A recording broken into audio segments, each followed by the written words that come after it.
തിരുവനന്തപുരം അരിസ്റ്റോ ജംഗ്ഷനിൽ ബാറിന് മുന്നിൽ കത്തിക്കുത്ത്. തിരുവനന്തപുരം കണ്ണീറ്റുമുക്ക് സ്വദേശിക്ക് പരിക്കേറ്റു. സലിം മാലിക് തിരുവനന്തപുരത്ത് നിന്ന് ചേരുന്നു. സലിം, എപ്പോഴാണ് സംഭവം ഉണ്ടായത്? ആർക്കാണ് കുത്തേറ്റത്? വിവരങ്ങൾ.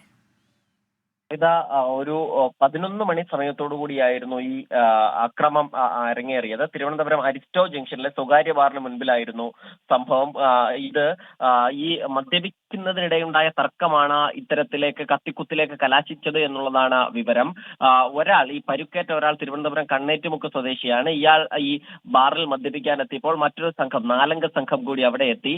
അവർ തമ്മിൽ ബാറിന് ഉള്ളിൽ വെച്ച് വാക്കുതർക്കമുണ്ടായി. അതിനുശേഷം ബാറിൽ നിന്ന് പുറത്തിറങ്ങിയതിനു ശേഷം അതേ ബാറിന്റെ കോമ്പൗണ്ടിൽ വെച്ചാണ് ഇത്തരത്തിൽ അക്രമം ഉണ്ടായത്. അതൊരു അക്രമത്തിലേക്കും പിടിച്ചുതള്ളിലേക്കും മാറുകയും പിന്നീട് കത്തിക്കുത്തിലേക്ക് എത്തുകയുമായിരുന്നു.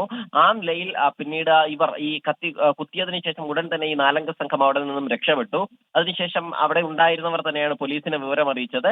ഇയാളെ തിരുവനന്തപുരത്തെ സ്വകാര്യ ആശുപത്രിയിൽ പ്രവേശിപ്പിച്ചിട്ടുണ്ട്. ഗുരുതരമായ പരിക്കല്ല എന്നാണ് മനസ്സിലാക്കുന്നത്. പക്ഷേ ഈ കുത്തിയവർ തമ്മിൽ എന്തെങ്കിലും മുൻവൈരാഗ്യമുണ്ടോ എന്നുള്ള കാര്യം ഉൾപ്പെടെ പോലീസ് പരിശോധിക്കുകയാണ്. ഏത് സാഹചര്യത്തിലാണ് കുത്തിയത് എന്നതുൾപ്പെടെയുള്ള കാര്യങ്ങൾ പോലീസ് പരിശോധിച്ച് വരികയാണ്. പക്ഷേ ഈ പ്രതികളെ സംബന്ധിച്ചിടത്തോളം ഈ ഘട്ടത്തിൽ വിവരമില്ല. പ്രദേശത്തെ CCTV ദൃശ്യങ്ങൾ ഉൾപ്പെടെ ശേഖരിച്ചുകൊണ്ട് ആരാണ് പ്രതി, അവർ തമ്മിൽ എന്തെങ്കിലും പ്രശ്നങ്ങൾ നേരത്തെ ഉണ്ടോ എന്നതുൾപ്പെടെ പോലീസ് പരിശോധിക്കുകയാണ്. പ്രവിത.